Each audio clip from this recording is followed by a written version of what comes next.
step drop, goes over the middle. It's intercepted. Picked off at the 30-yard line by Matt Damaris. They keep it in the quarterback's hands, so what a run here. This is Scapetta. I'm going to roll out off the back leg, looking deep downfield, and a leaping grab. He's made at the 15-yard line. He's going to back play off. To throw a receiver screen. This is the speedy Colby Snow who's going to make a play. Wow. 30 seconds to go in this first quarter. Sweeney pitches to On. On's got room, and he's in the end zone for the touchdown. Inside give. This is Duncan, and look at the speed. Duncan down the middle. The second down in less than a yard. Back to the inside. Coolio trying to hit the gas. One man to beat at the 10. Touchdown, Timberlane. Bahuma behind it. Bahuma right side. They cut it inside. Looks now for the end zone. He's going to find his way in for a 28-yard touchdown run. Black, a back to each side, takes the snap, takes the handoff to Snow, throws over the middle. He's got him. Sweeney looks like wants to throw here. Going to loft one up. He's got Damaris. Catch made for 5, and he's in the end zone for a touchdown. He's going to take the snap. They're going to hand in the middle to Coolio. Touchdown, Timberlane!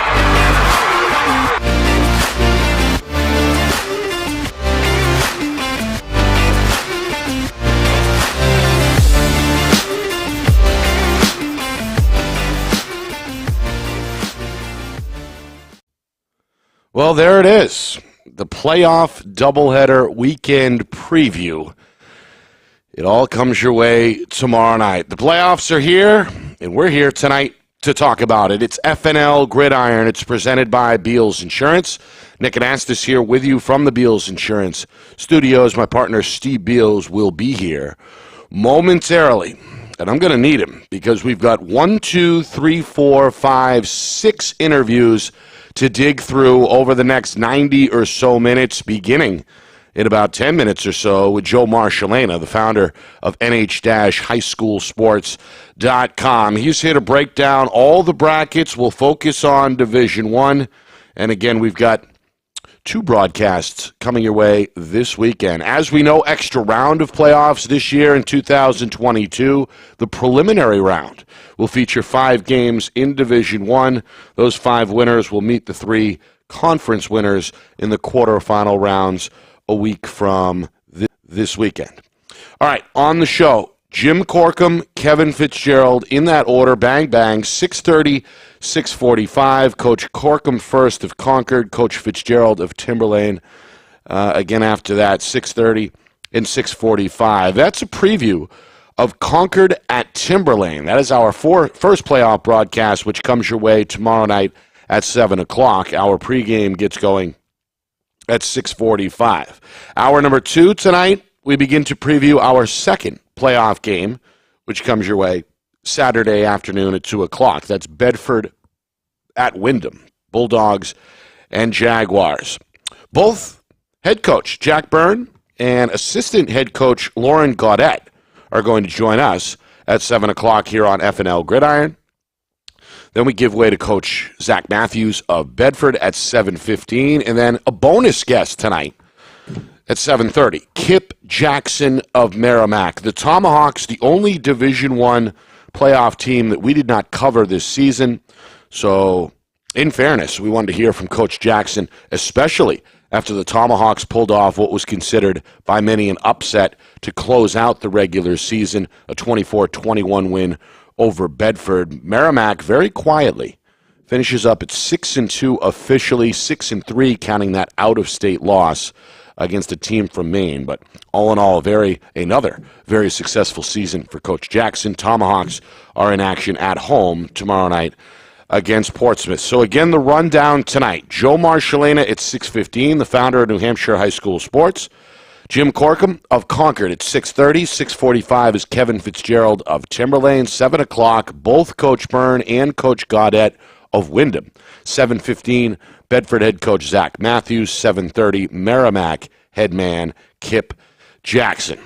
All right, the power poll is out. The final regular season edition, the Week 9 edition of the New Hampshire Union Leader Power Poll, as the teams finish up like this. Londonderry holds on to that top spot. No surprise after a 41-7 victory over Salem in their regular season finale. They, of course, won the Central Conference in Division I and have a bye week to begin the playoffs. Nashua North, the only undefeated team in the field in Division I. They beat Dover to stay unblemished 42-13 in week number 9. They also, of course, are off with a bye after winning D1 West. Bishop Girton, number 3 in our power poll, a 7-2 final tally after a 49-14 victory to close it out over Keene. They will host Dover in the first round at Stello Stadium this weekend. Pinkerton, they beat Concord in a game we did here on Friday Night Lights, New Hampshire. Spectacular back and forth that ended up in Pinkerton's favor, 34-31. Astros end up number 4 in the poll at 7-2. And will host Spalding tomorrow night. Exeter, 7-2. They win Division I East on the last week. After a 41-30 win over Memorial, they earned themselves the bye because Timberlane, the next team in our poll, lost. Upset against Portsmouth 14-7 in week number 9. That was the Owls' second loss of the season, their first since week 3, which means they play this weekend in Plastow tomorrow night hosting Concord, and again will be there beginning at 6:45. Windham at number 7 in our poll. They actually elected to take week number 9 off. They did not schedule an opponent. They finish up at 6-2, and again they host Bedford on our broadcast airways on Saturday at 2 o'clock. Bedford right behind them in the poll at number 8. After losing to Merrimack 24-21, they wind up 6-3, and again have to take on the Jaguars on the road in the preliminary round. Concord at number 9, following that narrow 3-point loss against Pinkerton. They end up at 6-3. Still quite the turnaround for the Crimson Tide after going just 3-6 a year ago. And again, they're on the road tomorrow night at Timberlane. And finally, Merrimack does sneak into the top 10 as they beat Bedford 24-21. They host Portsmouth, as we mentioned, tomorrow night. They are number 10, the final team to make the New Hampshire Union Leader Power Poll. Others receiving votes: Pelham, unbeaten in Division II. Guilford Belmont, same thing. Souhegan, just the one loss in Division II. I've got the bracket here. I'll go over it again in Division I. Londonderry, Nashua North, Exeter, all off this weekend. They won the 3 conferences, East, West, and Central, and again earn the right to kick their feet up and wait for the quarterfinal round next weekend. Merrimack and Portsmouth, that's the 8-9 matchup. Tomahawks at home. That game is, I believe, Saturday afternoon. The winner advancing to take on defending champion Londonderry. And again, Merrimack headman Kip Jackson will join us tonight at 7:30.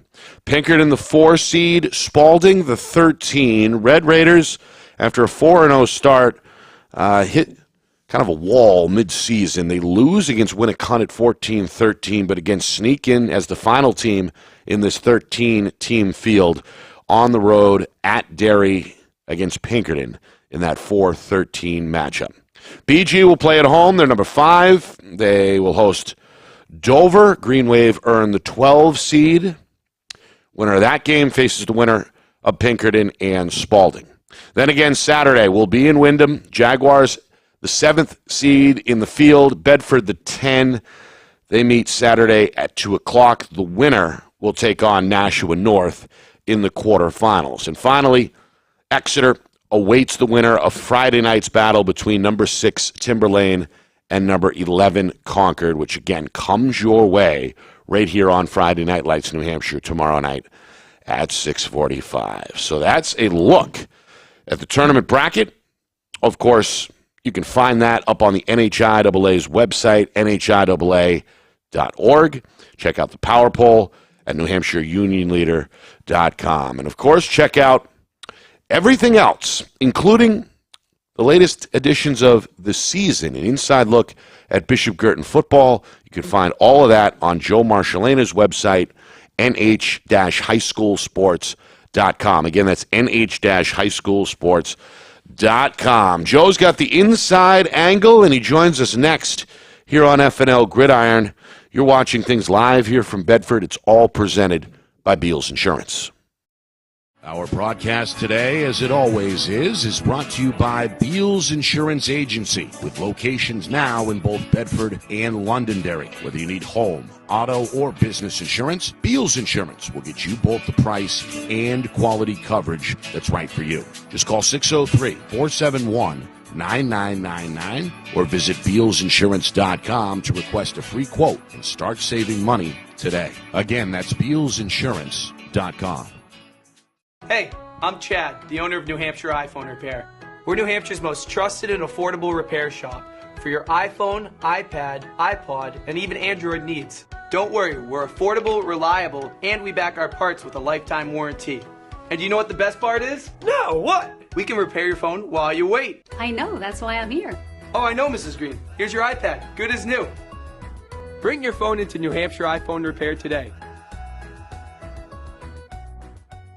The New Hampshire Tomahawks promote the highest level of club lacrosse competition, not just in the state, but in the country. Looking to get recruited? Director Chris Cameron keeps an open dialogue with the nation's top college lacrosse coaches. Over 400 New Hampshire Tomahawks alumni have played at the college level, including the ACC, Big East, Big Ten, Ivy, NESCAC, NE10, and more. New Hampshire Tomahawks coaching staff has over 100 coaches, including current high school, varsity, and college coaches. The Tomahawks offer training for players of all ages, clinics, camps, and leagues, along with spring, summer, and fall elite teams. So play with the best. The New Hampshire Tomahawks, showcase and development for college lacrosse. Visit NewHampshireTomahawks.com and girls.nhtomahawks.com.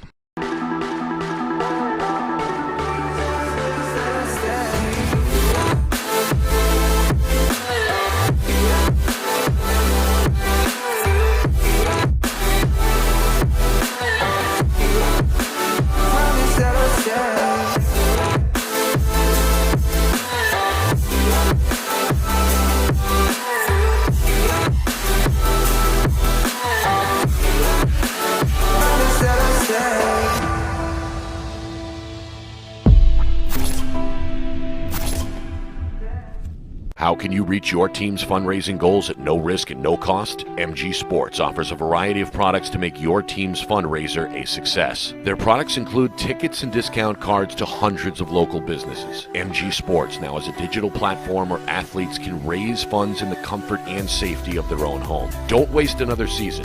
Raise more funds than ever before and become another football program in New Hampshire that sets fundraising records every season. MG Sports, fundraising made easy. Visit mgsportsfundraising.com to start raising money for your team today.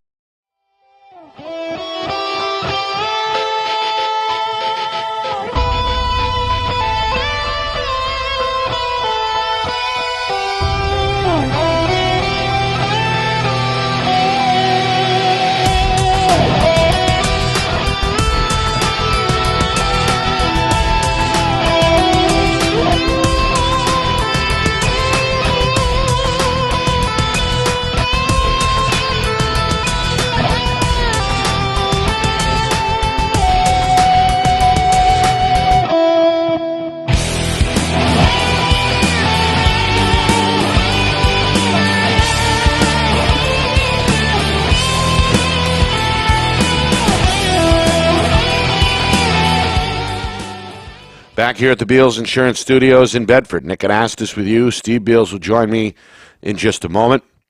Reminder, we're going to be cooking throughout this whole tournament here, the rest of the month, every Thursday night, 6 Eastern here on Friday Night Lights, New Hampshire.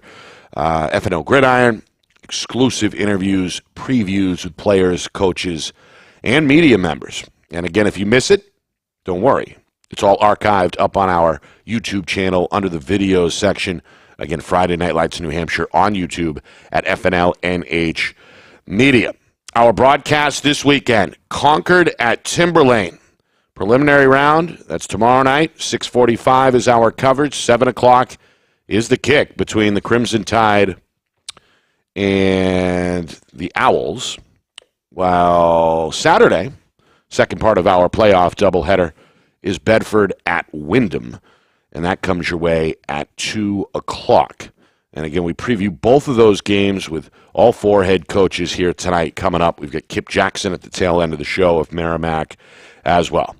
But let's bring in our first guest of the night, friend of the show, of course, and the founder of NH-highschoolsports.com. He is Joe Marcelena, and he's back on the show tonight here on FNL Gridiron. Joe, how are you? I'm doing all right, Nick. How are you?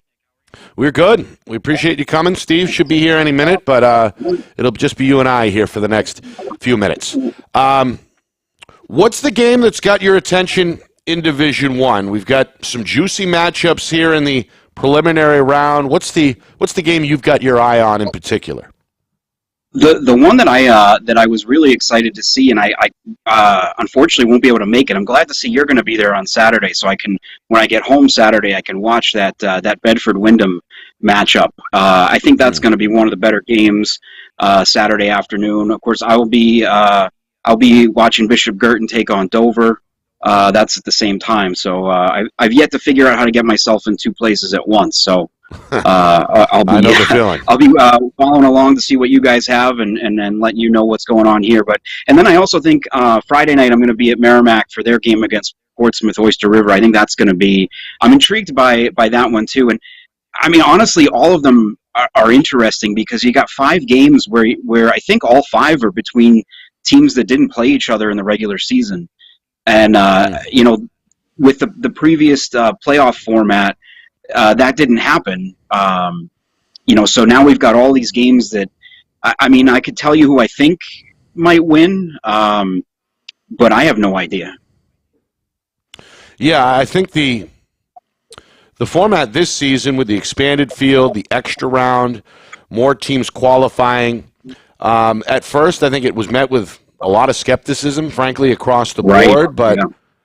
I think now that it's come to fruition and we've got ourselves an extra round of competitive football, I think it was the right move. You agree? I think it was worth trying. I mean, I think we all have our ideas of what would be a perfect playoff, but I don't think we'll ever get to that. But I like trying this. You know, talking with a couple of the BG kids over the last few weeks for the season. You know, when they found out they weren't going to have that first round bye, you know, some of their responses were, well, great, now I get an extra football game to play. You know, so now you have that extra week of playoffs. You have more teams involved. And I think this is going to be good, at least for this year. I mean, there may be years down the road where it's a little bit more, there's more separation between these teams, but I think, you know, as we were just saying, you go down, you know, obviously Spalding, Dover, they're going to have an uphill battle, I think, in those games. But the other 3 games, I think, you know, could go either way. Right. Well, let's talk about the Merrimack-Portsmouth game. That was one you mentioned. You'll be there. That game is tomorrow night. I believe the kick is at 6:30. That's at Merrimack. Yep. And, again, we've got Coach Jackson coming on tonight at 7:30 to break down that matchup further. But you're right. That one is really hard to diagnose. You've got Portsmouth, who kind of sputtered a little bit at the beginning of the season, but seemingly has gained strength as the year has gone on, really kind of coming to a head with that upset win over Timberlane in week number 9. And then same thing with Merrimack, upsetting Bedford in week 9, finishing out with 6 wins.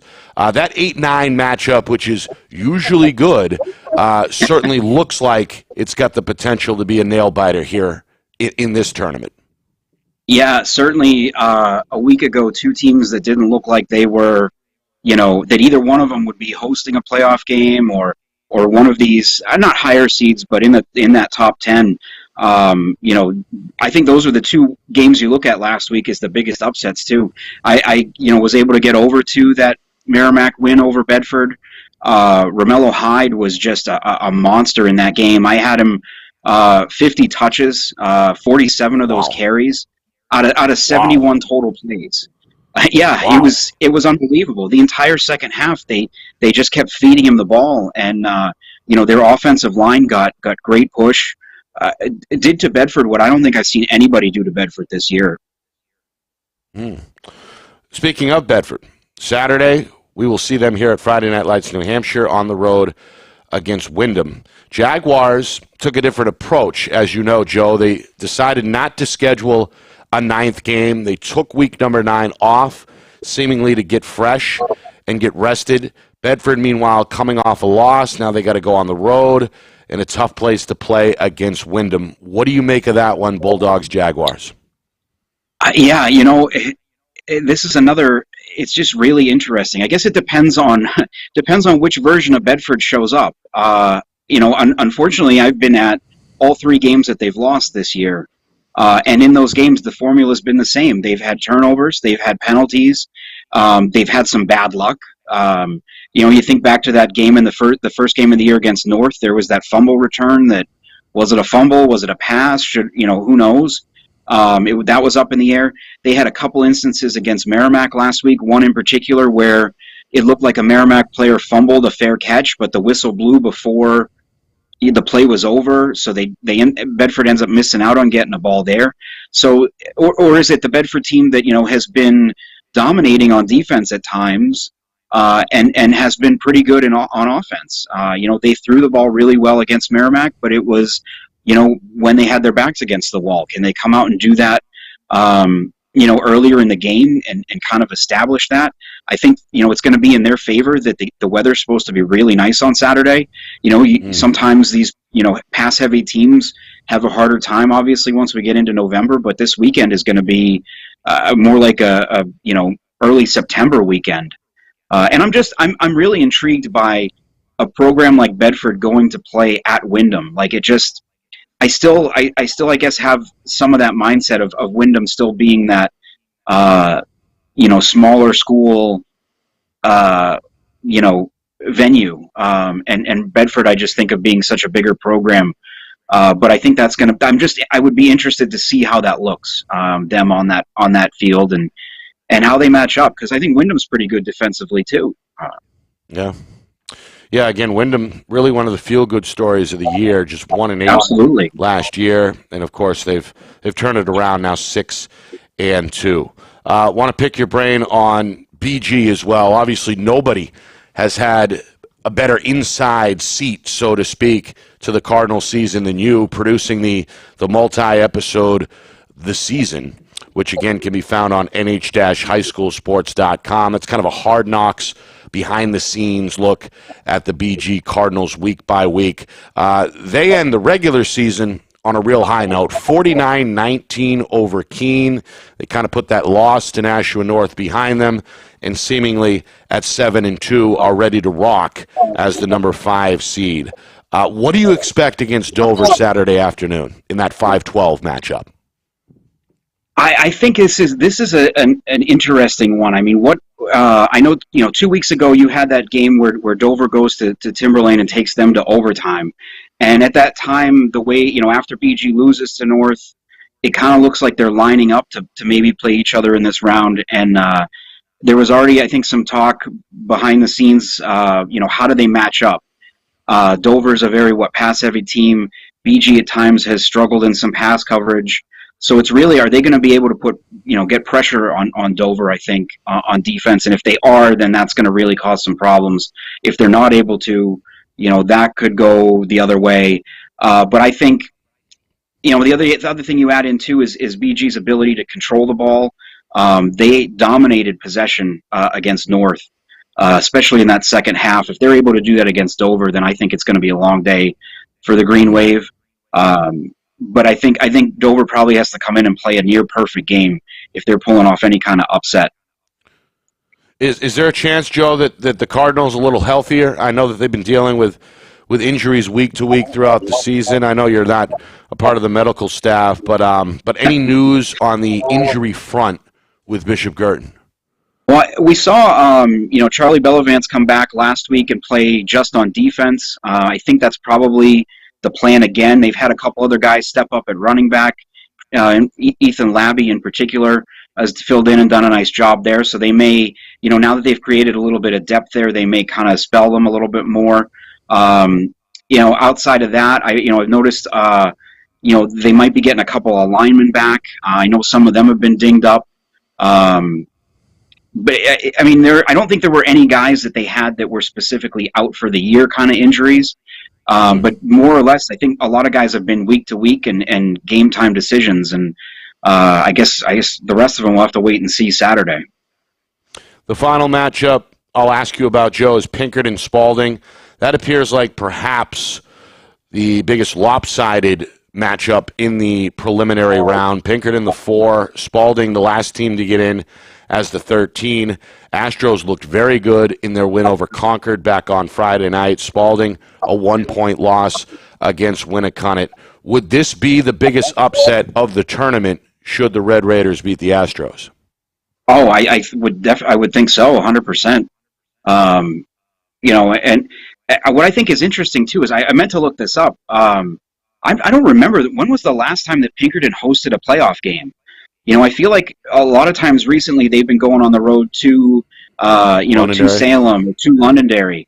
Right. You know, so this might be the first time in a while that they've had a home playoff game, which just is mind-boggling to think of.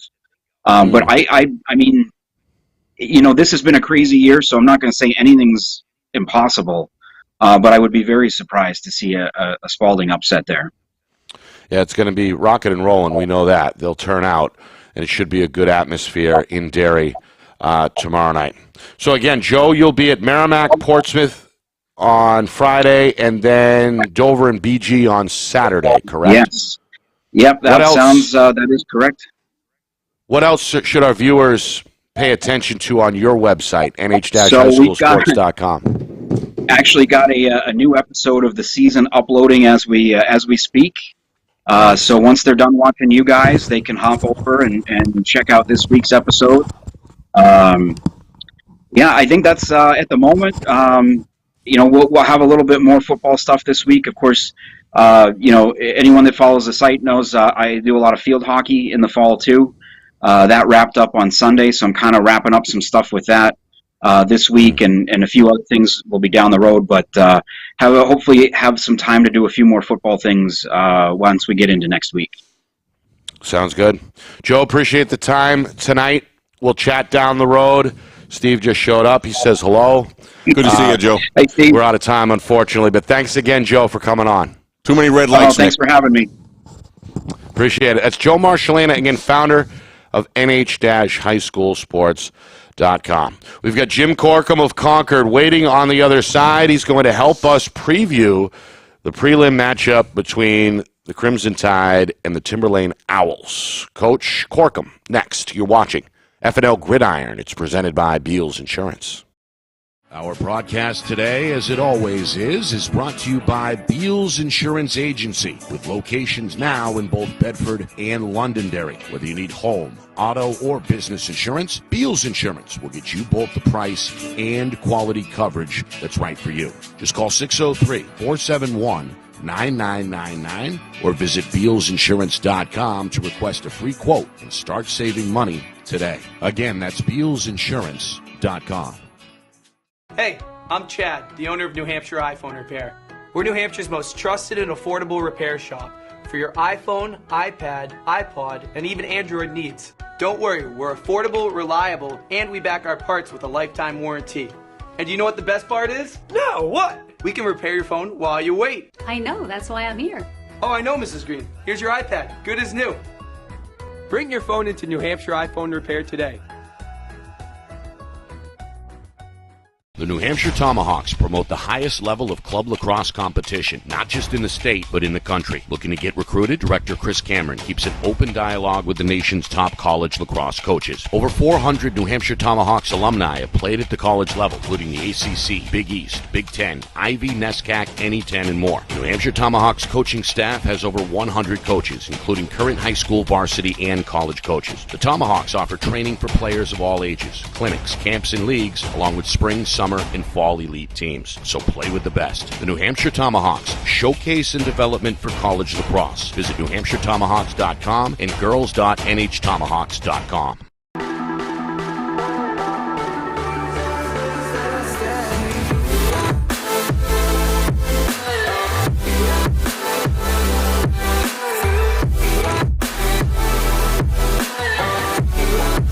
Promise that I'll stay.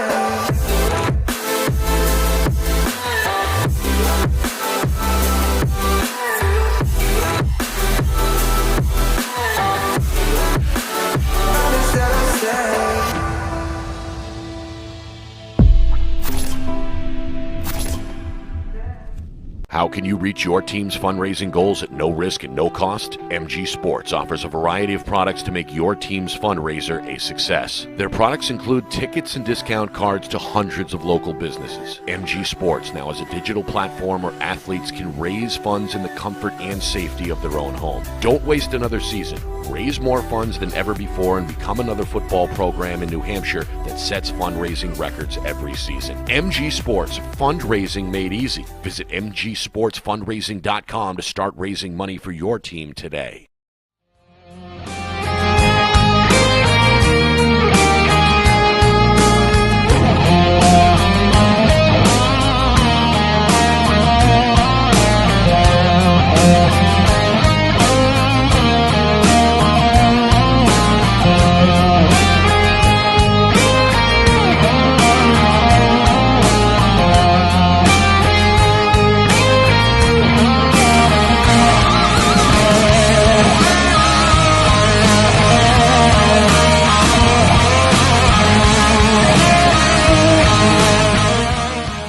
Back here in the Beals Insurance Studios, Nick and Ask the Steve Beals here with you on the eve of the playoffs. 4 rounds this year, an extra round. The prelims begin tomorrow night. We'll be on the scene in Plastow as number 6 Timberlane, the former Division II champs, making the jump up to D1.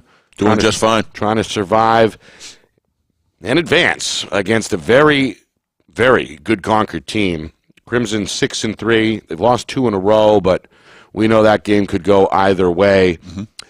Kevin Fitzgerald of Timberlane going to join us in about 15 minutes or so. Hour number 2, we preview the Bedford-Windham matchup with Jaguar head coach Jack Byrne, along with assistant head coach Lauren Gaudet at 7:15. We get Zach Matthews of Bedford. And then a bonus guest tonight, Kip Jackson of Merrimack at 7:30. But right now, let's bring him in. Concord head coach Jim Corkum back on the show for a second straight week and joining us live from the car. In the car. Coach Corkum, how are you? I'm doing well, guys. Thanks for having me on again. We appreciate you coming on. Take us back to last week. We're not going to dwell on the past. We're going to preview the matchup with Timberlane in a moment, but I do want to ask you this. What did you take away from that 3-point loss against Pinkerton? It was on the road. Obviously, both teams had been playing well. It really came down to the wire. Obviously, you don't like to lose, but was there any silver lining with that 34-31 defeat at Pinkerton in Week 9? Yeah, I mean, I think you're right. I think we're getting to the point in the season where there's not many moral victories. But even to take you back 2 weeks, I feel like we had a big lead with Windham and ended up not being able to hold on to that at the end. And then as we came into the Pinkerton game, we found ourselves in a 10-point deficit heading into the half. Pinkerton was going to be taking the ball to open the half. And I'm just really proud of how our kids responded after the week before, and that they just kept playing and just kept on focusing on the next play. And we're really able to make a pretty tight game against a very, very good football team. Tomorrow night, you are on the road again against another physical football team in Timberlane. As Joe Marcelena, our previous guest, pointed out, none of these 5 first-round games are a rematch from the regular season. No. So everybody's kind of going in blind. Is that an advantage for your club or a disadvantage? When you're playing a team like Timberlane, I don't know if you think you're getting any type of advantage. They're a really good football team. Obviously, I think undefeated state champions last year within Division II, and watch what they've been able to do in the transition in Division I. I'm very impressed with them. They're just solid at every position. There's no weak point, off point on their team, offensively or defensively. Take me into the psyche of your team on the eve here of the playoffs. First of all, it's the first playoff game in a while for the school.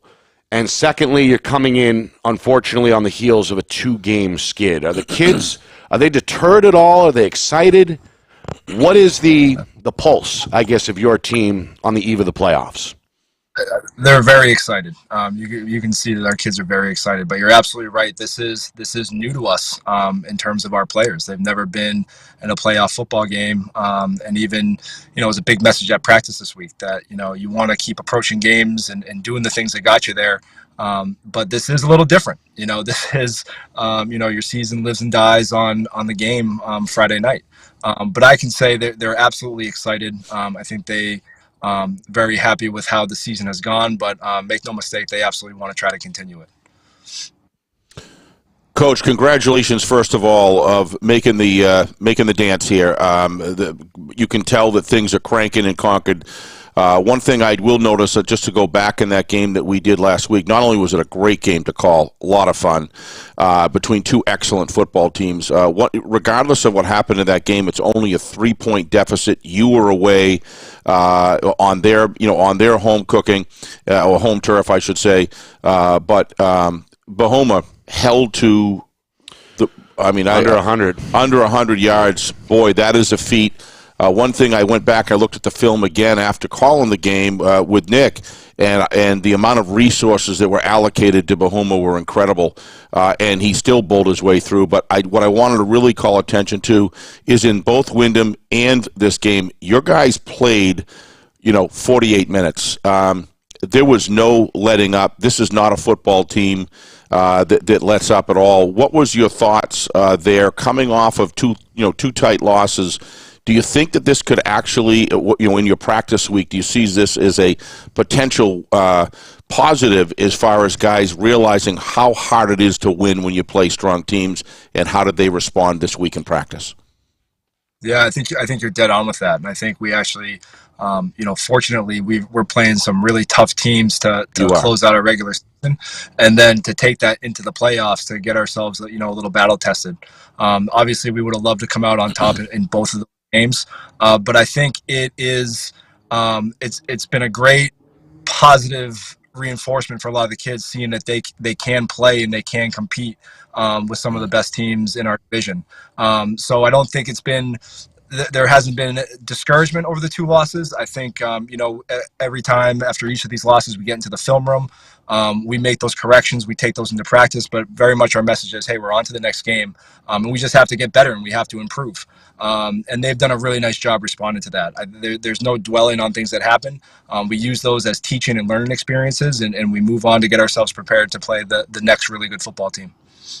One of the things, Coach, that I saw with Capetta is he has it all. He can, like your quarterback, Zach. This is going to be a real top-end quarterback battle with coaches working their mission through their quarterbacks on the field, calling plays. But when it gets down to it, ultimately, it's their individual execution.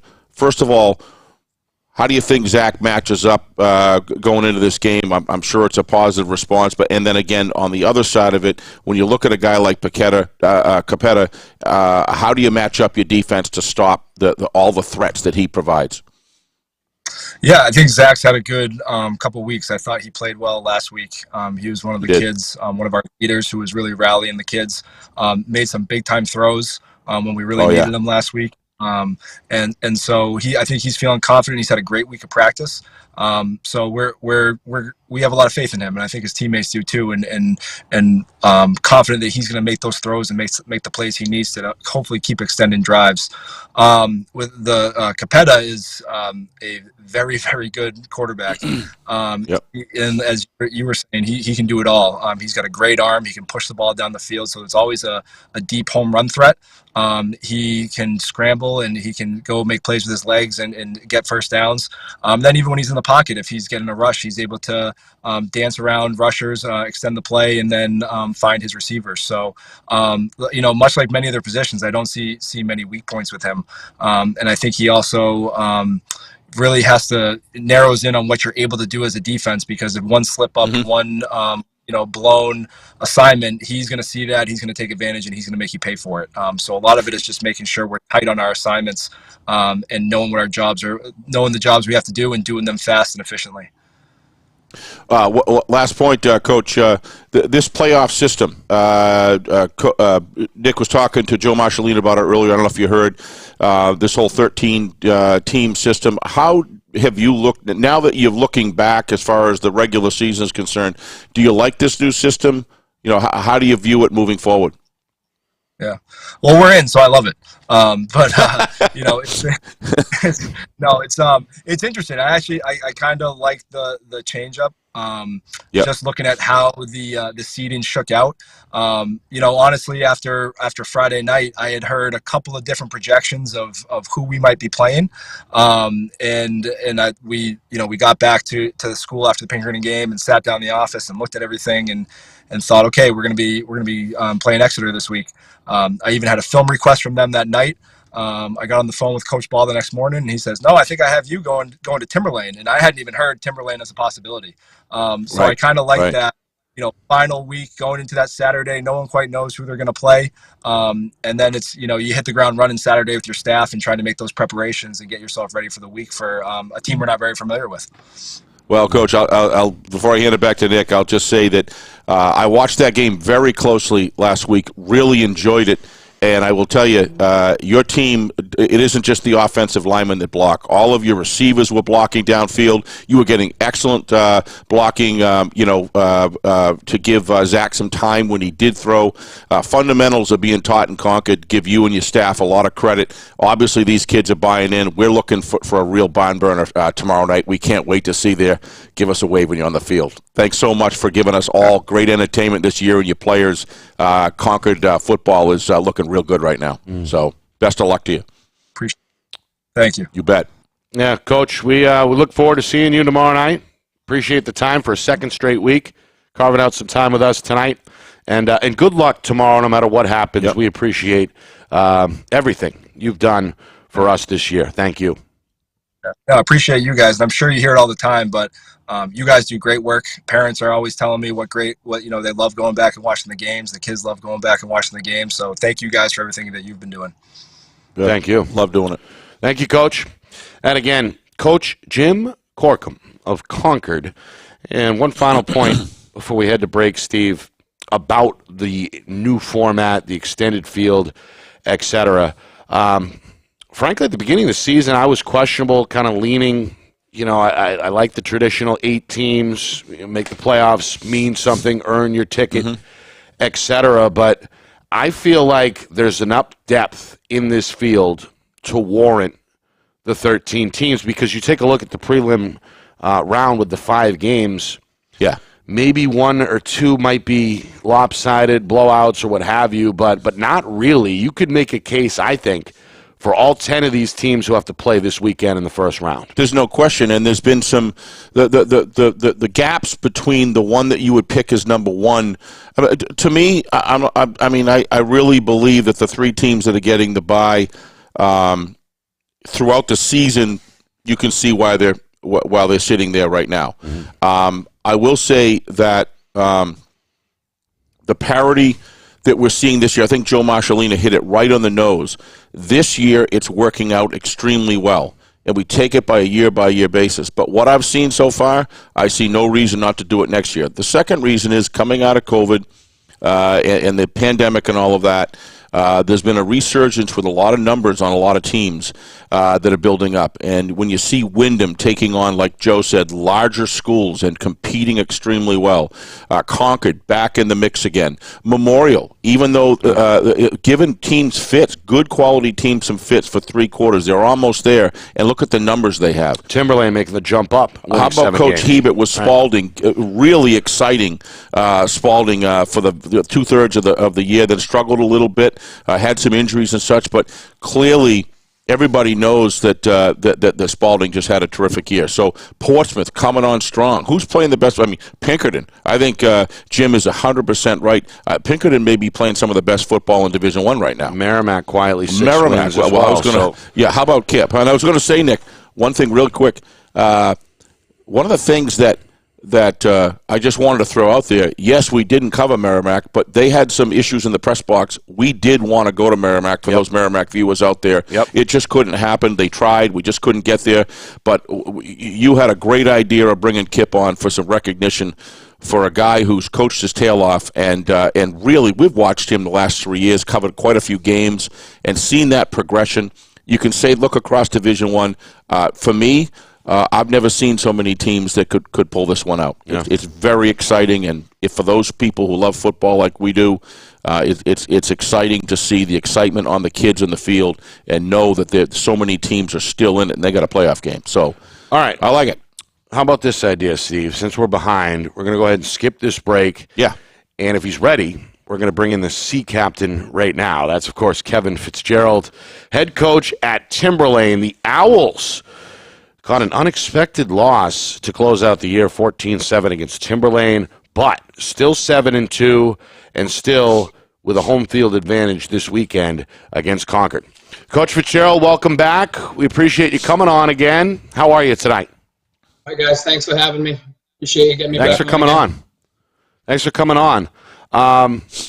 Obviously, the regular season finale didn't go the way you were hoping, a 14-7 defeat against Portsmouth, but I'd imagine in that process perhaps you're able to iron out some things, get a second look maybe at some things internally before the playoffs. How did that Week 9 matchup against Portsmouth serve as kind of a final walkthrough, if you will, for now the do-or-die scenario, which is the playoffs? Yeah, well, we certainly hope we got some things ironed out this week. Portsmouth was very well prepared. They dictated the speed and the physicality of that game, which we try and preach to our guys. But Portsmouth did that to us. They were extremely fast on defense. Their linebackers were clean, and we had trouble moving it. Had trouble getting off the field on third down a little bit. So a lot of the deficiencies we had were due to what Portsmouth was doing to us for sure. Is it possible, Coach, that perhaps sometimes a late loss in the regular season can actually do some good, can actually kind of serve as maybe a wake-up call or a reminder or what have you, knowing that now the games are quote-unquote for real, the win and move on, survive at advantage, lose and go home scenario. Was it a good thing, so to speak, or maybe a good thing for your team to kind of come back down to earth in the final week by catching your second loss? I don't know. I mean, each week you try and prepare to win the football game, and when you don't, you're disappointed. We try and tell our guys, whether we win by 100 or lose by 100, you show back up on Monday and you look to get better, regardless of the outcome on Friday night. So that's kind of the way we're approaching it. We have a veteran group, guys that have, won some football games over the years. So there's certainly not an ounce of panic in us. We might not have played and coached our best game. And again, a lot of that was due to what Portsmouth did. But our guys showed up Monday, ready to work and prepared for, to go out and play a good football game tomorrow night. Well, you kind of stole my thunder on the next question, given that your team has already been there and done that, so to speak. In Division II last year, you go ahead and run the table, you win the championship, and you bring a lot of that team back this year to face the Division I schedule. Have you seen that maybe this week already in terms of some of the veterans kind of setting the tone, so to speak, saying, hey, okay, it's time to really get to work now? Is that an advantage for your club, having so many guys who have that championship experience on the roster? Yeah, it's certainly an advantage to have a lot of guys who have played a lot of varsity snaps over the years.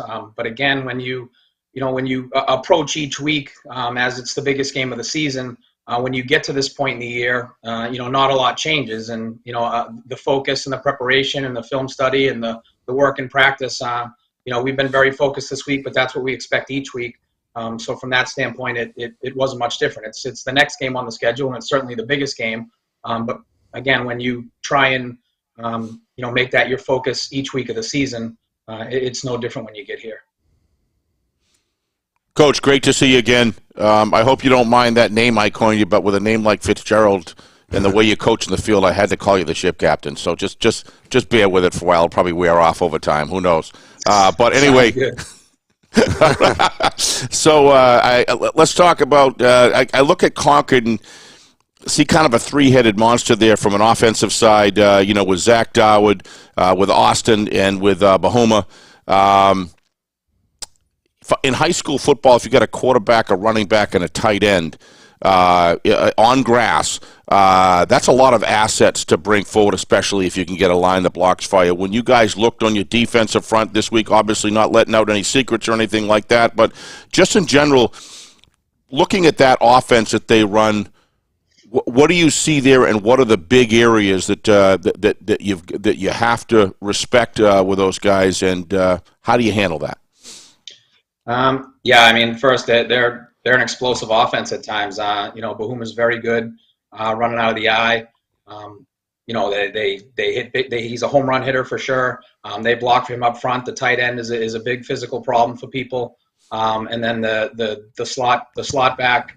He doesn't get as many carries as Bahuma, but again, another home run hitter. If you want to load up on the tailback, they can run that hand back and really hurt you. And the quarterback puts the ball on the money. They got playmakers, all over the field. Certainly Bahuma is gotten the bulk of their carries, and rightfully so.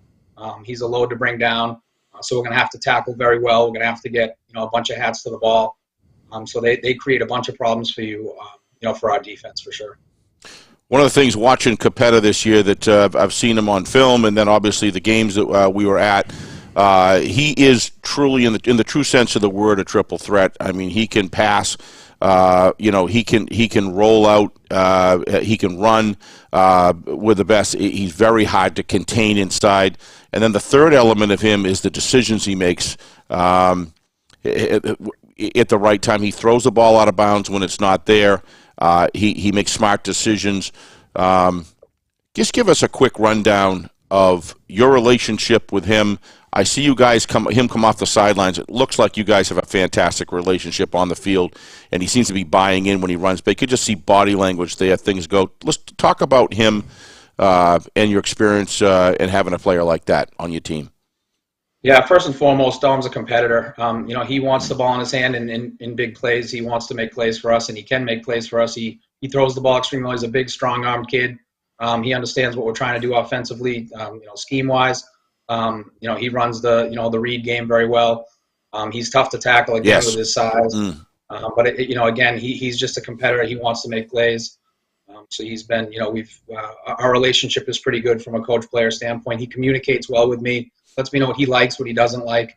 And we talk about things, when he comes off for sure. But it's been fun to watch. He's an impact player for us. One of the things in the games that I've seen you guys, it's hard to dominate Exeter, but you defeated Exeter, and for 3 quarters, I thought your the physicality of your trench of both the offensive and defensive line were incredible in that game. I haven't got a chance to see the Portsmouth game. If you were going to say, you're talking about Portsmouth was able to, I don't want to say to kind of have their will on you, but they were very difficult for you guys as an opponent for what I'm reading from you. What was the area? Was it the trenches? Was it the skill positions? Was it a speed on the outside? I haven't got a chance to see the game, and boy, if there was a film, I would have watched it. If you had what happened in that game, I don't want to dwell on it, but it's really important because you guys seem that when you're on physically, you're very difficult to stop. Yeah, and it was, from top to bottom. It starts with the head coach and goes down. We weren't at our best Friday night in any area. But again, Portsmouth's physicality up front, our guys were not as physical as we normally are, and they acknowledged that this week. We talked about that, and I am confident our guys will come out tomorrow night looking like the offense that we have for the majority of the season. Yeah, because you guys trenches when they're on, I saw BG in that fourth quarter with you guys, getting out ahead, and if it wasn't for Matt Sanasuazo in that last quarter, I really think you guys could have been victorious in that game, quite frankly, and you guys, from what you beat Exeter that close in these games. If you guys come out physical, it's going to be a really interesting game. Nick, I can tell you, and I and Ben, when we saw that game come up on the board, and they said, "There's no way we're not going to. As long as you allow us in the press box, we're not going to be at that one." I'm expecting an extremely physical game. 2 angry teams coming out of last 2 weeks for Concord. It's just a blessing to be able to go and watch those games, and those kids on both of your team as well as Jim's team have been very entertaining this year to watch. We look forward to it, and best of luck tomorrow with your group. Hope you guys had a great week of practice and executed on the field. Thank you. I appreciate that. I appreciate you guys having me on and promoting our program. And like I've said before, you do a great job in New Hampshire high school football. I know our kids, as Coach Corkum said before, our kids look forward to watching, the game on the replay, and I appreciate all you guys do. Well, we got the great press box spot that we normally get. So when you peer, I feel like an owl when I'm up there looking down on the on the field. Just a great view, great venue, and that community really gets together. Yeah. Nick and I have noticed that. Don't think it's just in the stands, folks. When you see it on the cameras, there's people just strewn all everywhere. It's just terrific to see that kind of excitement to rally around the hard work that you guys put in. So best of luck. Thank you. I appreciate it, Coach. Yeah, we appreciate it. Thank you for the kind words towards us as well, and best of luck for your group tomorrow night. We appreciate it. All right, we're looking forward to it, guys. Looking forward to a great night. Thank you. Three cameras we'll have. We'll get every angle you can imagine. That's right. We've got, again, Matt Beals coming up from Washington, D.C. to help us out in both games this weekend. So, and I wanted we're very fortunate. I want to call attention really quick that, Nick, you've done a wonderful job honoring our cameraman Craig Incardoni, that we lost. A lot of the stuff that Ben put in that beginning on the Timberland game in specific was one of the last nights that we had Craig, second last night that we had Craig, and you just see the quality videography that guy did, and it was just great. I thought about him when I was watching it driving to here, and what a terrific videographer he was, and he invested a lot in Matt to try to teach Matt everything he could. Matt's really taken that very seriously and done a great job, I really think. Yeah, absolutely. Yeah, we'll miss Craig moving forward for sure. Absolutely. But, not a bad fallback guy. No. Matt Beals, certainly dedicated. He thought the world of Craig. And doing a great job so far. All right, we'll take a break. Come back with hour number 2. We're going to hit you with a 1-2 punch from the Windham perspective. Head coach Jack Byrne, assistant head coach Lauren Gaudette, both joining FNL Gridiron next. We may be in trouble, Nick. It's presented by Beals Insurance. Our broadcast today, as it always is brought to you by Beals Insurance Agency, with locations now in both Bedford and Londonderry. Whether you need home, auto, or business insurance, Beals Insurance will get you both the price and quality coverage that's right for you. Just call 603-471-9999 or visit BealsInsurance.com to request a free quote and start saving money today. Again, that's BealsInsurance.com. Hey, I'm Chad, the owner of New Hampshire iPhone Repair.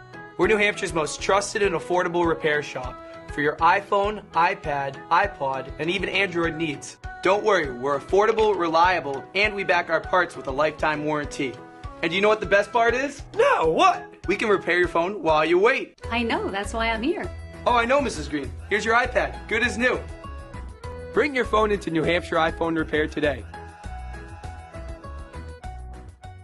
The New Hampshire Tomahawks promote the highest level of club lacrosse competition, not just in the state, but in the country. Looking to get recruited? Director Chris Cameron keeps an open dialogue with the nation's top college lacrosse coaches. Over 400 New Hampshire Tomahawks alumni have played at the college level, including the ACC, Big East, Big Ten, Ivy, NESCAC, NE10, and more. New Hampshire Tomahawks coaching staff has over 100 coaches, including current high school, varsity, and college coaches. The Tomahawks offer training for players of all ages, clinics, camps, and leagues, along with spring, summer, and fall elite teams. So play with the best. The New Hampshire Tomahawks, showcase and development for college lacrosse. Visit NewHampshireTomahawks.com and girls.nhtomahawks.com.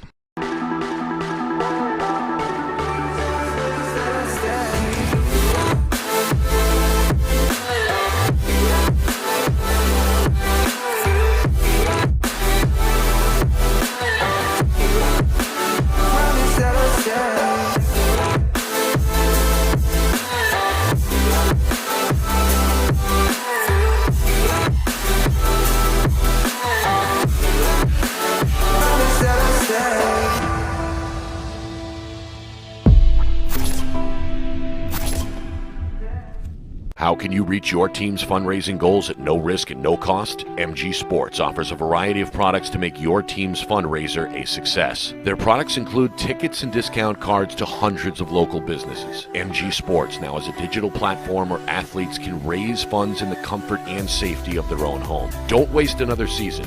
Raise more funds than ever before and become another football program in New Hampshire that sets fundraising records every season. MG Sports, fundraising made easy. Visit MG SportsFundraising.com to start raising money for your team today.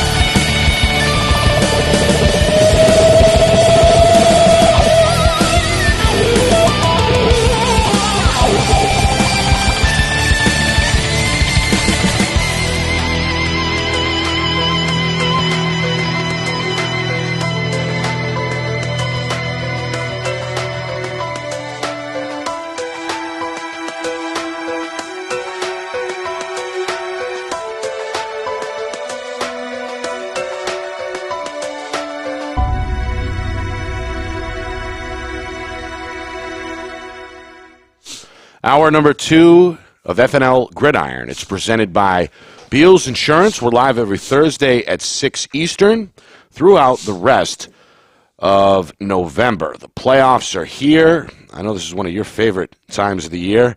We're spoiled here at Friday Night Lights, New Hampshire, with 2 great games coming your way, 2 playoff broadcasts. The first comes your way tomorrow night. That is, of course, Concord at Timberlane. That's a 7 o'clock kick. Our coverage begins at 6:45. Winner will face Exeter at Bill Ball Stadium in the quarterfinals. Then on Saturday, we are in Windham. The Jaguars, after going 1-8 a year ago, 6-2 this year. They're the 7th seed. They will host Bedford. Bulldogs coming off a loss. That's a 2 o'clock kick Saturday. We get cooking at 1:45. Speaking of Windham, Jack Byrne, friend of the show, back on, the head coach. And he's brought his assistant head coach with him. That's Lauren Gaudette. We welcome both of them in to FNL Gridiron. Jack and Lauren, good evening. How are you? Hey guys. Thanks for having us on. Hey, boss. Long time no see. Hey, good to see you. Appreciate it. No, we appreciate you guys. You seem so happy all the time. I have a funny feeling I'm in trouble. I don't know why, but I think I might be in trouble. I'm not sure. Go ahead. Coach Byrne, I want to start with you. And let's start with the decision to take week number 9 off, to give your kids a week of rest, to gear up, so to speak, for the playoffs. Was that the thinking way back when the schedule was being put together? Did you want that extra week of rest before a potential playoff game? Yeah, I mean, I'm not like some smart strategist there. I took a peek at a few different places. I grew up in Tewksbury, Mass, and I've been dying to play against my hometown and or a couple of our rivals. So I took a look down in the Merrimack Valley to see if anybody had a late bye. But no one in Mass really had a spot open that late, and the closest one we would have had is like a northern Maine or northern Vermont. And then we looked at it honestly, and we figured we'd be in the running, but it was going to be tough to beat enough teams in our conference to definitely have the playoff bye. So we figured it was kind of a win-win to do that for us if we were fortunate enough to get in the playoffs, and we were, and I think it's worked out pretty good. And how have you treated the last 2 weeks, I guess, of practice? Anything different towards the schedule, towards the regiment with these guys, or how do you factor in, how do you work in that extra week off on the eve of the playoffs? Yeah, I mean, I think we talk a lot about family and a lot about being kids and letting these guys be kids. I mean, they look at Twitter and they think everybody's supposed to get these blue chip recruit offers and all this other stuff, and it's like, in real life, I'm not sure that's how it goes for most people, and they need some time, and they need some time to kind of build it up slowly. And we had 2 weeks to get ready for this one, and so I mean, we took a couple days off. We had like an ultimate football tournament going on one day. And we mixed in some pretty serious stuff. I mean, trying to plan for all the potential opponents. And we ended up getting one that we didn't really put in a bunch of time for anyway because it got crazy. But it was, we just built it slowly. We just said, hey, we got 2 weeks now. This is where you can get away with some things. And as the week went on, now we got to buckle up a little bit more. And obviously we kept that going into this week. Lauren, before we ask you some questions about the team, I'd like you to give your background to our viewers at home. I know you've been obviously with Coach Byrne now for a few years, but stops at other schools before that. How did you get into into coaching, and where did the love for football come from?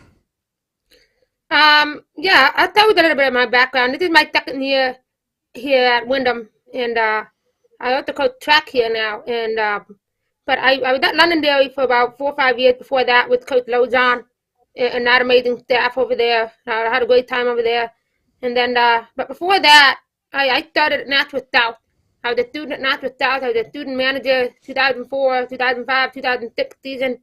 And then I'm so grateful for Coach Knight. He kept me on for about almost 10 years as an assistant before I took a chance to go to Londonderry and work for Coach Lozon. So, yeah, that's where a lot of that came from. And I got really into football. I was born with a lot of physical disabilities, and I had a lot of operations growing up from probably until I was probably around the age of 10, where I got most of it done. And the kid shows weren't on the television in the hospital on the weekends. It was the football, a little bit of the baseball. She started watching football. I love it. But I started figuring, I started figuring like there was some things in football, but I just couldn't put my finger on it. And I fell in love with all the video games, in particular the NCAA video games, Madden. I even have one for N64, and I play Tecmo Bowl. So that sort of really built up my love for sport in general. And then I was a Special Olympic athlete for almost 25 years. So I got the chance to represent my country in Ireland in the World Games. I played golf over there back around 2003. So yeah, I've gone a lot of sports over the years, and that's how I got my start in football. You know, I'm forever in debt to Coach Knight, who gave me an opportunity to do this sport and any sport in general that I just love so much, and have a chance to impact a lot of people's lives and have fun while I'm doing it. Very well answered. Lauren, do you mind if I stay with you with a quick question? You've been around a lot of years, watching, been hanging around Division I for a long time. What do you think it is that is expanding the rosters throughout the state? They're actually growing again. And also the kind of parity. I mean, with so many football teams, when Nick and I first heard they were going to put 13 teams in the playoffs, you know, it's kind of like, what, really? And then here we got, 5 games that are just incredible games this year. Where does this parity come from? As you look at the history that you have been involved with Coach Knight and Coach Lozon and now Coach Byrne, what's going on the last 2 years that has seen this heightened attention and interest in football? I think the big reason is I think we have tremendous people as head coaches in the state, in all divisions, whether it's Coach Ball, Coach Byrne, Coach Lozon, Coach Knight, Coach O'Reilly. As much as we can talk about the acumen and the X's and O's, which I think everyone is, it's probably a dime a dozen, but there are a lot of great people who find a way to make a great culture for their team. A lot of kids sometimes don't really matter what you do for X's and O's. They want to know that they are cared for and that they're going to be in for a great experience. And that's what we try to do at Windham. That's almost like our number one thing here at Windham. Is we want our guys to be kids, and we want our guys to have a lot of fun. And practice has been very fun around here. And when kids are having fun and they're part of something special, you're going to get kids to come out for your school. And I think, like I said, we have a lot of great coaches who do great things on both sides of the ball and on special teams. And I think a lot of people want to be a part of that. Football is a fun sport to be. So I think we have some of the best coaches in the country, never mind in the state. So I couldn't agree with more, and it runs deep. It runs really deep. I agree, Lauren. So thank you for that answer. I appreciate that, and I also appreciate you coming up and tugging on my shirt sleeve and say, you need to do this game and you need to do that game throughout the years. And she's always, Jack, let me know what she thought, and her depth of knowledge in the game of football has been impressive. So it was great having you on, Lauren. I look forward to seeing you throughout the playoffs. Jack, I'm going to shift it over to you, ask you a quick question. One of the things that your team has been able to do this year is finish. They've played 48 minutes of football, and they've won a lot of those tight and close games. And you almost came across actually the first week and really got a lot of eyes from a lot of people with the Pinkerton game. What is it about this Windham team that you better get ready to play 48 full minutes of football and ready for overtime if necessary? What is it about this group? Yeah. Well, I mean, Lauren was talking about the coaches and the culture and all that stuff, and really we have that, and a lot of that is because of our kids. I mean, they want to play, They are having fun when they play. They trust the guy next to them. They want to put in that work. They're willing to put in, months and months of work because they know they're hanging out with the same guys doing some fun stuff. And when you invest that much time, I mean, you're not going to waste it. And I can't believe how mature our kids are because, no matter how much time you put in, it's pretty easy to, I guess kind of pack it in and say, oh, we'll get him next week or something like that. And our guys don't do that. They turn the page play by play and quarter by quarter, I guess. And that's really what makes them special. One of the things that has been impressive this is watching Tiger run when you need the 2 or 3 yards, how he just bowls his way through. Big, strong guy, very built, very well low to the ground, and has good running technique and style. But that offensive line provides him some seams. It seems that they almost know that. You can almost feel when he's going to get the ball, quite frankly, because you can see the offensive line fire off.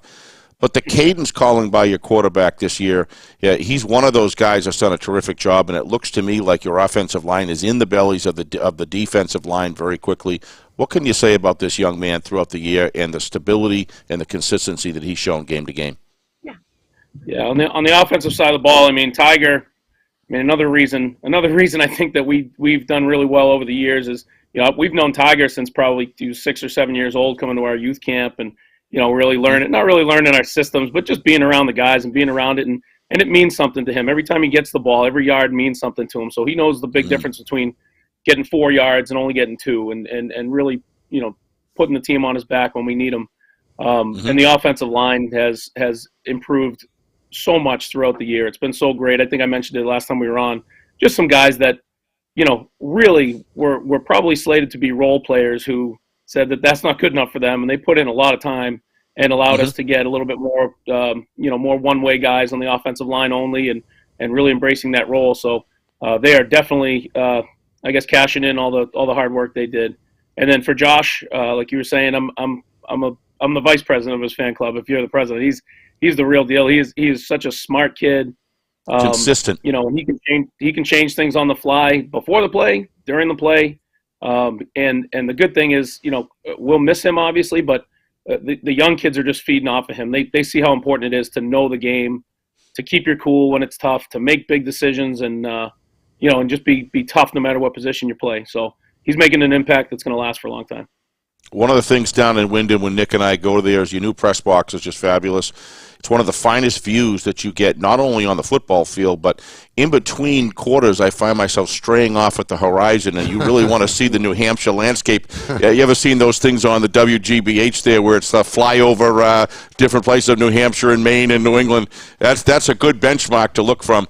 A lot good going on in Windham. We go in there. People are friendly. There seems to be a pregame tailgating thing that's just amazing.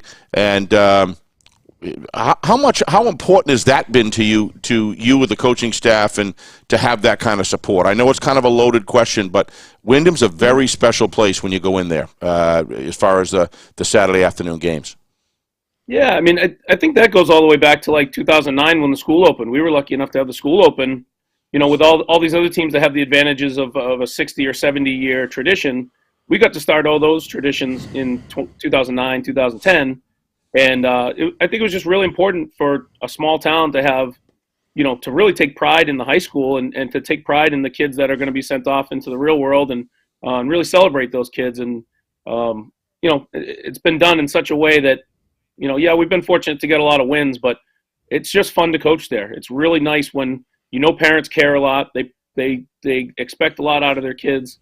And the kids want that. The kids want high standards at home. They want high standards at school. And they embrace it. So it's really it is a special place, and it's really the best place I could ever ask for.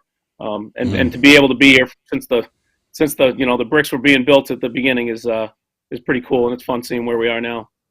A lot of work. Final question is for you, Lauren. What does it take Saturday for your team to beat Bedford? Give us a couple of things to watch for. I think the biggest thing for us is we can't put ourselves in disadvantaged situations. No third and long, no second and long, no turnovers. And I'd like to say sometimes, for our offense, sometimes we kind of give 1 or 2 turnovers anyway. Instead of how the offense is built every once in a while. but anybody can do that. But we've learned to overcome all that all year, and I think that's going to be the really big key for us. Bedford is very solid offensive line, defensive line, linebackers, stuff like that, and we can't put ourselves in situations to where we have to battle ourselves first. We have to fight them, not us. And I think if we do that, and Coach Byrne and I, we have our 4 core things that we work on that we have to do for our helmet stickers. If we win 3 of those, we should win the game. And I think you win 80% of your games when we do that. So that's the main thing for me. Big plays, no turnovers, no disadvantage situations. That would really put us in a good position to win the game, for sure. Yeah, we saw that game, Nick, and you were all over it. We were all over it. That was what we want to do Saturday afternoon. Yeah. This is going to be a beauty. Yeah, one of the best matchups I think we've seen all season. Yeah. Period. The two of you, we appreciate you carving out time. Good luck on Saturday, and thanks again for coming on. Thank you, guys. Really appreciate Hope it. there's a lot of Saturday. parking down there. You're going to need it. That's going to be a I great know. turnout. You guys do so much for us. Be good. You guys do so much for everybody. We really appreciate it, and I hope you guys have a great time. Okay, can't wait to see you guys on Saturday. Thank you, Lauren. Thank you, appreciate Lauren. it. Thanks, Jack. Coach, thank you. Again, Coach Jack Byrne, Coach Lauren Gaudette, the program, obviously in very good hands with those two at the helm. Student of the game. Her answers were excellent. She's been around for a long time. We've seen her on and off the field over the years with both stops at South, Londonderry, and now a big part of Coach Byrne's staff as well. But I think they both kind of hit the nail on the head I think repeatedly there in terms of what we should expect to see from this Jaguar team Saturday. I couldn't agree more, Nick, and I think she nailed it. We can't play ourselves, she said. We have to fight Bedford. And if you're going to take on the Bedford Bulldogs, you've got to have all of your energies and resources and focus, and you better be well versed in practice. Avoid mistakes because you're not going to beat Bedford if you do that. Coming off Bedford getting, you could argue, run over by Mr. Hyde, Merrimack's running back. 50 touches. 50 touches. That is something else, and they're going to be coming into Windham ready, hungry to vindicate last week. So, but Windham has backed down from nobody and played 48 full minutes every single time we saw them. We went down there to Merrimack. You look at the films they played. We saw them against South. They just keep on coming. They know no different. Yeah, we're looking forward to that one. Bedford and Windham at 2 o'clock. It's going to be a great game on Saturday. All right, we've kept him waiting long enough. We're going to bring him in right now. That's Bedford head coach Zach Matthews. He's got his team back in the postseason. A loss may or may not have shaken up the team in week number 9, but we know for one thing they'll be ready to roll. He's at home finally. He gets Saturday. a little bit of I don't think I've ever seen you at home, Coach. You finally get a chance to kick your feet up, it looks like. Huh? We weren't sure if you had a cot there or something, Coach. Yeah, it's that point in the season where luckily some of the practices, we lose a little bit of daylight and kids are in a pretty good place, and there's no parent-teacher conferences or spaghetti dinners tonight. So, yeah, I'm at home. A rare evening off, yeah, and he decides to spend it with us. I know. Coach. Got to choose better company, Coach. Let's take it back to that Merrimack game. Again, not to dwell, not to look backwards, but obviously they hit you on the ground pretty hard. Was that a little bit of an eye-opening experience for a defense that had played so well for the first 8 weeks of the season, or was this just a game where, you know what, Merrimack caught a few breaks and played a better game? How do you approach that Week 9 loss going into the playoffs?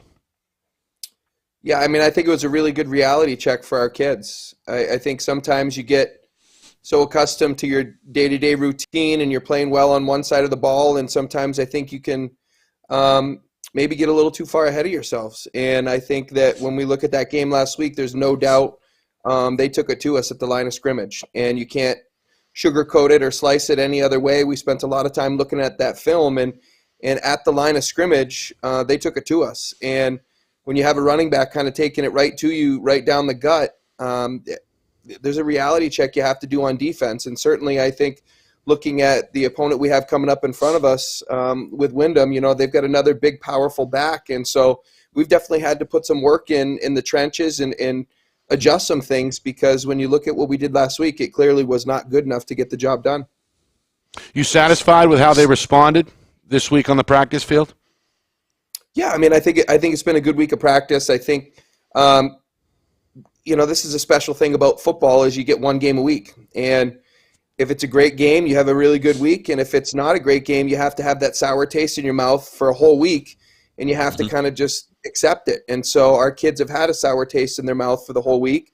I think they're frustrated by what happened last Friday night. And I think we had some really good film sessions, and we've had some really spirited practices. And I think our kids are excited to get back out there.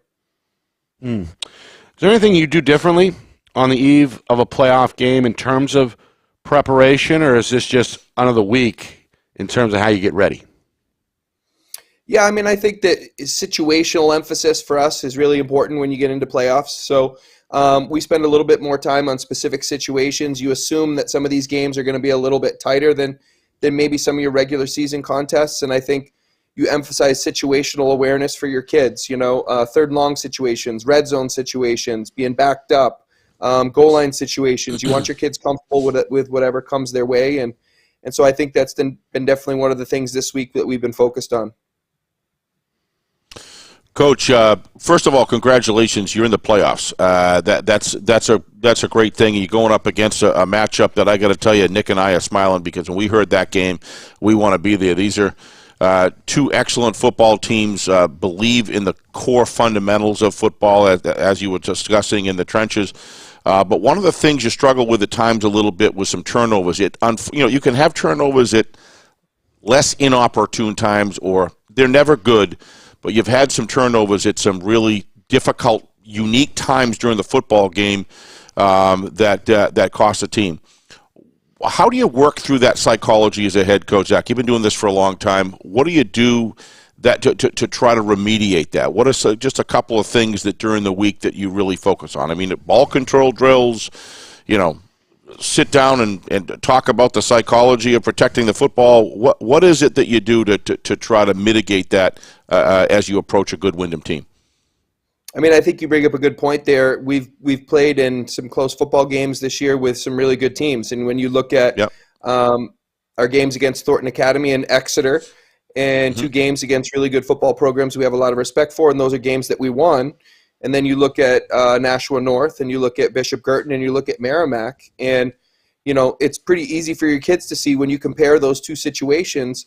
A lot of it comes down to taking care of the football and handling emotions appropriately. I think one of the things for us has been our kids get really excited for these contests, and sometimes kids are trying to do too much or focused on the next move instead of the move that's right in front of them. So, taking care of fundamentals and looking at, not only what we've done wrong, because there's definitely been some things where we've hurt ourselves this year, that's for certain, but looking at the situation where, hey, we do know how to do this correctly, and in other games we've done it correctly, and so trying to make some improvements in some of those small areas. But there's no doubt, in some of these big football games, we have put the ball on the ground or created some situations for ourselves that have made it difficult to win those football games. And I think one of our points of emphasis this week, going into a contest against a team like Windham is, I'd heard Coach Gaudette say the same thing, but we can't beat ourselves. We have to put ourselves in good situations. And when it comes down to it, I think that's been a real big focus, coming out of those contests. Danny Black, Coach, I've seen shades of some of his passes, some of those deep seam passes stuff. He has just thrown the ball incredibly, literally right in the breadbasket, tremendous velocity, perfect spin, and then other times, sometimes he sailed a little bit. Are those decision-making things that you work with a quarterback, throughout the year? How has he progressed this week, as far as practice is concerned?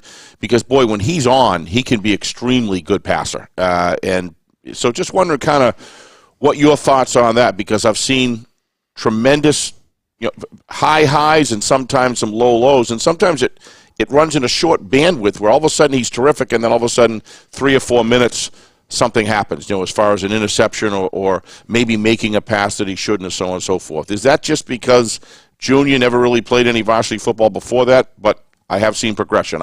I know that's a long question, but I want to give him the due that he deserves because he's played very, very well most of the time. Your thoughts on that? Yeah, I mean, I think that, and we talk about this within our own team and with all our positions, but certainly quarterback is a position where the spotlight's on you and everybody knows when you're doing something well and everybody knows when you're doing something that you're not supposed to be doing. You know, we talk about that all the time, and I've had those conversations with Danny. Offensive linemen, you know, unfortunately, people forget about what an important job they have, and sometimes that also goes with they can make a mistake and nobody really on the field knows that they make a mistake. When the quarterback plays well, everybody knows it, and your name's going to be in the paper, and they're going to write articles about you and say great things. When things don't necessarily go well, you know, playing quarterback, they're the first, you know, that's the first person people are going to blame and say you should have done this and you should have done that. So I've been pleased with Danny's progression. I think there's good plays and there's bad plays each and every single game, and I think what we're trying to do is stack the good plays, is build on the good plays and try to eliminate some of those mistakes or some of those negative plays that have crept into some of the big football games. I think, you know, Danny shows me everything I'm looking for in practice, and that's the good piece. His work habits are good. We're going through the right process, and now it's just setting yourself up for success in game situations, reading coverages, going through your progression, and putting receivers in yourself, for that matter, in a good situation.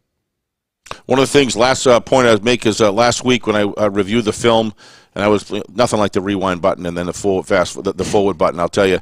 But I was looking at that game and I watched, you know, the whole Hyde and Brown show as far as the running game is concerned. And I've never seen one of the things that you guys have had I think arguably as good as the whole league in Division I is your linebacker core has just been fabulous.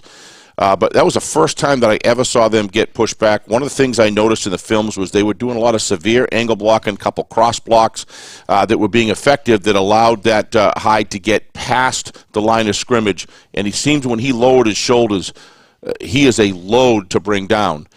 You said you've been working on some of those things this week. Is it gap control of the defensive lineman? What is it that because Tigeron is different, but he has a lot, like you said, a lot of similarities in the fact that he's a power back. Can you just share with us what you saw in that game and how to remedy it?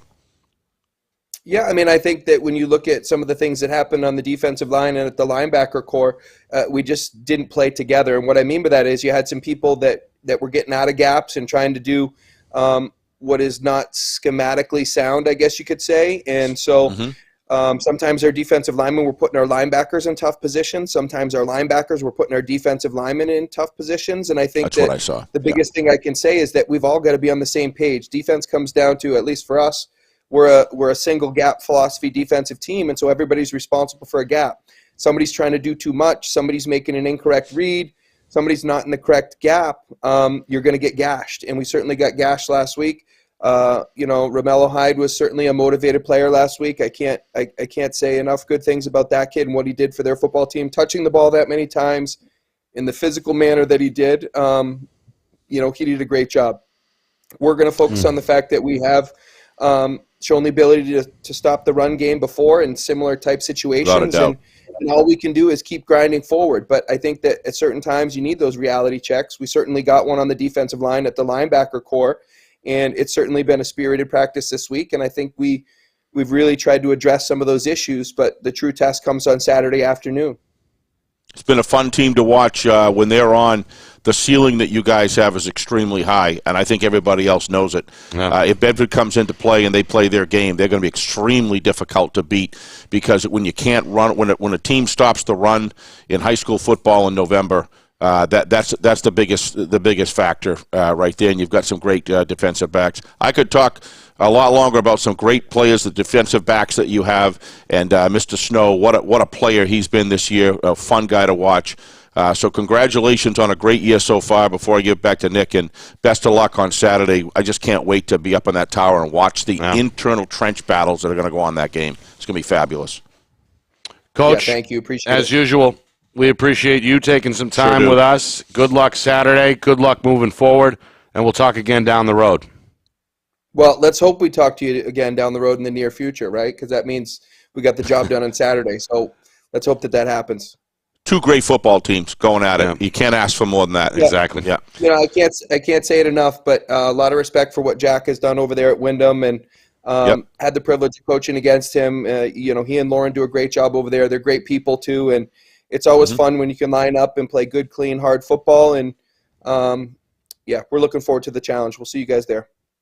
All right, sounds good. Thank you. Thanks, Coach. Going to enjoy that one. Again, that's Coach Matthews of the Bedford Bulldogs making another good point. 90% mental, right? Yeah, and he's a cerebral coach. I mean, that's his assessment of his football team against Merrimack. That's why I was just trying to probe. And we're not probing that for anything other than to show and bring to the surface how good these New Hampshire high school football coaches are. Zach is a very cerebral guy. He just nailed it. What happened as far as of guys not playing in sync, and the defense that they play when they are in sync, Nick, they can stop the best teams in the league. As good as advertised. As good as advertised, and Zach's done a terrific job, and as long as the other coaching staff. But I think for Bedford, when I look forward, if I had to predict, Snow's got to have a big game for him. Yeah. If he has a big game for him, and like he says, and the other fundamental core trench elements are in play, they're going to have Bedford's going to have a good day. If they don't, and Tiger Ann is able to power like Hyde did, then it's going to be a long day for Bedford. But I think Bedford has as high a ceiling is any team in Division I. Both teams hoping to make a deep run. It all begins Saturday at 2 o'clock with the kick. Our coverage begins at 1:45. All right, Steve, we're still behind. That's all and right. Coach Jackson has been patiently waiting, so we're going to bring him in right now. Merrimack at home Friday night, a 6:30 kick against Portsmouth. The winner goes on to play Londonderry in the quarterfinals. Coach Jackson. There he is. Welcome back to the show, Coach. We apologize for not getting out there and seeing you guys this year. We tried at one point, but they said no go because of the press box had a window issue. But we did want to speak with you tonight, and we appreciate you carving out some time with us. How are you tonight? Doing well. Thank you very much for having me on. Coach, your team made some headlines last week with a win over Bedford, 24-21, a game which featured your running back touching the ball 50 times. I haven't seen a stat line like that since I was playing the Madden video game 20 years ago, and I just run it every other play. But I was just amazed. Coach, obviously some things were going well up front, and you were able to carry the day with a win over Bedford 24-21. What was working in that victory over the Bulldogs? Our offensive line played extremely well, and I thought our offensive coaches did a great job just in terms of preparation as well as the play calling. We had a good rhythm on offense the entire night, and obviously having good players helps a lot. Romello did a great job just in terms of not only touching the ball that many times, but having an impact each time he touched the ball, and really taking care of the football with 50 touches. That's a challenging proposition. Yeah, tell me a little bit more about this kid. What kind of a runner he is? How is he built physically? Again, we haven't had a chance to see him this year in person, but how would you describe Romello Hyde, your tailback? Physical athlete, moves his feet very well. Definitely not as fast as he says he is, but has some speed. Very good vision, and is a downhill runner, which is interesting because the team that we're playing on Friday night has a few backs that have a similar running style to him, and they also play a linebacker. So I think it's going to be an exciting matchup. Mm-hmm. Yeah, a lot of similarities, I think, on both sides of the ball. I wish they were all at different times so we could cover them all. Right. Coach, you obviously have had success during your tenure at Merrimack throwing the football, running the spread, and now it looks like there's a run game in place to kind of give that offense the balance to make it really dangerous. Is that the case? Is this kind of what you've been waiting for, or really kind of a special back to draw some attention from the defense and relieve some of that pressure on the pass game? No, not really. I mean, a lot of it comes down to the type of kids that you have, as well as trying to accentuate some of the positives. We've had really good backs in the past. I mean, we had kids starting for UNH right now, and Joe Eichmann, Tyler Daniil, Ben Eichmann, Zach Trudowski. We've had a lot of good running backs, but we've always favored probably throw the ball more than most teams, just because we've also had really good athletes on the perimeter, and normally had an undersized offensive line. This year, our offensive line is probably more of an average size offensive line. They play very physical. They've developed an identity, and we also knew that we wanted to control the ball a little bit more this year, and had a fairly dominant running back in Mellow High. Coach, congratulations. I don't know if there's been a team that's been quite as successful as you guys doing it under the radar to the degree that you have, but I got a chance. I watched that. Yeah, I bet you do. It's kind of like a stealth fighter, you know what I mean? It's but I kind of built that way. But I watched the game and I watched the body of work at your offensive line and Romello Hyde. I hope he got a good night's sleep, because he deserved to sleep for 2 days after that performance. But I agree with you. I want to call attention to that offensive line unit. One of the things that I'm seeing this year in New Hampshire Division I football across the thing is many teams now are rediscovering the power of having good cadence. Your offensive linemen got off the ball. Not only were they technically sound as they went in and won the low battle positions, but they got off the ball as fast as I've seen any offensive line. I haven't seen anybody faster, let's put it that way. And you seemed a very difficult task to a very well-coached Bedford team. What's going on with the offensive coaches, the players? Is there an emphasis on cadence? Am I wrong in that, or is there some other thing going on? But it was almost every single play. Hyde was at the line of scrimmage before he was even touched by anybody all game long. Yeah, I mean, one of the major emphasis that we had this year was playing with much better pad level. I mean, you guys actually covered a game on one of our games last year against Keene where they just kicked our butts physically, and that was something that we had talked about in the offseason, is that we wanted to always try to finish on top, whether we were blocking or tackling, as well as playing with a much better pad level, which we had gotten away from for a variety of reasons. And just being more physical in general. And at some point, I mean, we play the game of football. At some point, you're going to have to play in a physical nature, whether it's on defense because you're playing a team like Exeter or Pinkerton or some of these other power running games, or on offense, you have a third and short. You need a couple of yards. You want to be able to get those yards and have confidence in your offensive line and your running backs and everything else. So. I just think it's been an emphasis for us as a program to be more physical, to play with better pad level, and it's starting to pay off as the season's gone on. Another thing I saw, Coach, was good. I guess this goes hand in hand with the training, just kind of reverse technique. But one of the things I saw was defensive tackling. You guys, I've never seen Merrimack tackle better than you tackled against Bedford the other night. I assume you're going to kind of give somewhat the mirror image, if you will, of what's going on the defensive side of the ball, right?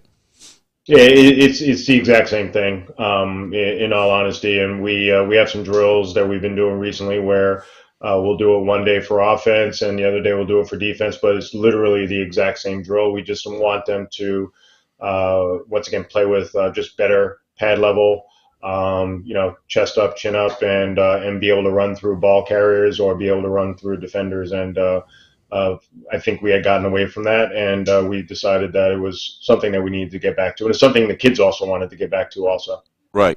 So we were just talking about the fundamental individual play of tackling. Another thing that I saw the other night against a very good, let's face it, a extremely good Bedford football team was the pop thing, where the initial tackle would go in, get position, and then you had the second and third and sometimes fourth player in almost immediately. There seems to be a swarm and a sense of urgency to get to the football defensively.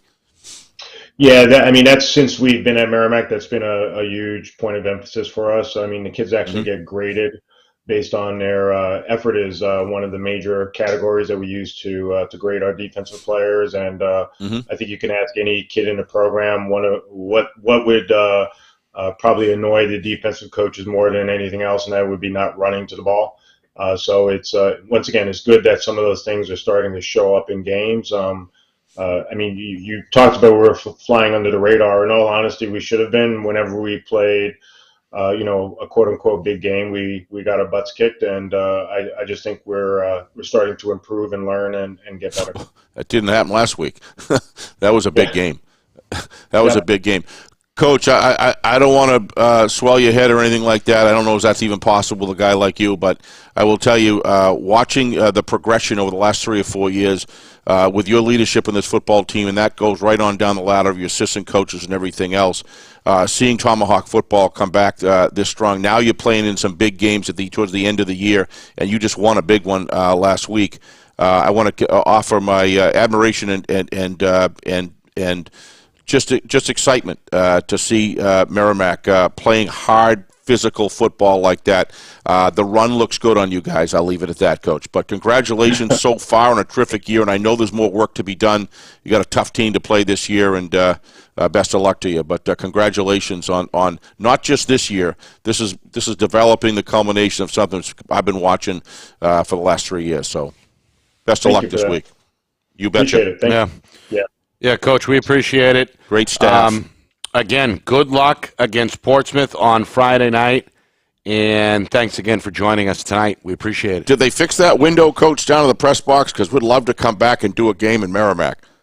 Yeah, they fixed it. There was a slight incident at the school the day before one of our games, but it's been addressed. So we'd love to have you. We have a new concession stand. They're always pumping out really good food and trying to distract all the kids on both teams, thinking about eating dinner. And the coaches, in all honesty. Thank you, Coach. Thanks, Coach. Appreciate it. Great to see you. Good luck. Great to see you guys. Thanks for everything you do. Take care. Thank you. And again, Kip Jackson, who always seems to maximize that roster, always seems to have Merrimack somehow, some way in the mix. And good for the program to host a playoff game tomorrow night against Portsmouth. He's also one of the friendliest and nicest people that you will meet. When you go out in the sidelines, he'll catch you. You know, when we were out in Keene that time, I had a great conversation about 20. Of course, that was big COVID time, so I stayed off the field and stuff like that. But he's just a friendly guy, very a personality that any young man would want to play for. He's not easy, but he's an awful good person, and you can see why the kids buying into the program. That game, for any of you that BCTV did the other night, it was watch that game, because you're going to see why Merrimack is going to be a tough team to beat. If they're on, that's going to be a good matchup as well. It really is. Yeah, we know Coach Pafford. He's not taking them lightly. Coach Pafford's not going to take anybody lightly. Clippers are going to be coming off the bus, I think, ready to go. But Merrimack, fresh off that big win over Bedford, I think is going to be playing with confidence as well. And unfortunately, we can't be at two spots at once. No, it's frustrating. It's frustrating. Classed out tomorrow night. Timberlane and Concord squaring off at 7 o'clock. Our coverage begins at 6:45, and then, of course, right back on the trail on Saturday as Windham plays host to Bedford. That's a 2 o'clock Eastern time kick. So a playoff doubleheader coming your way live on Friday Night Lights, New Hampshire, this weekend. Steve, your final thoughts. I think this has been an incredible year for a lot of programs, and I don't expect it to stop. I expect continued growth in roster numbers. And I think that we're in for the next 4 weeks, really, weekends for some outstanding football. These teams aren't all just talented; they're well coached. And when you have that, it's much more difficult to have a blowout. So it wouldn't surprise me if the vast majority of these games, this week are closer than a lot of people might think across the board. Yeah. I really do. So I agree. Sorry I was late tonight. I did my best to get here. But we appreciate you stopping in. Well, I would like to ask Joe a few questions. He by the way, he's a great guest. Every time we get him on, Nick, I listen to it on the way in here, and Joe's very good. You guys had some great Q&A there, and I agreed with him almost basically every point. I thought he brought up some excellent stuff. Yeah, and again, if you missed Joe's interview or any part of the show, the entire broadcast will be up on our YouTube channel, FNLNH Media. Again, Friday Night Lights, New Hampshire on YouTube at FNLNH Media, which is where you can find the live broadcast tomorrow night between Concord and Timberlane, and then again between Bedford and Windham on Saturday. Want to thank our sponsors, of course, Beals Insurance, New Hampshire iPhone Repair, the New Hampshire Tomahawks, MG Sports Fundraising, and Ghost Energy. Want to thank our guests as well, Joe Marcelena, founder of nh-highschoolsports.com, Jim Corkum of Concord, Kevin Fitzgerald of Timberlane, both Jack Byrne and Lauren Gaudette tonight from Windham, Zach Matthews, the head man at Bedford, and good to catch up with Kip Jackson of Merrimack as well. Final reminder, tomorrow night we get our broadcast going at 6:45, kickoff from Plastow, comes your way at 7. Concord at Timberlane Friday night, and then Saturday, Bedford at Windham, 2 o'clock kick. We are on the air at 1:45. For our director, the man behind the curtain, Ben Beals, my partner, Steve Beals. My name is Nick Anastas saying so long. This has been FNL Gridiron, presented by Beals Insurance.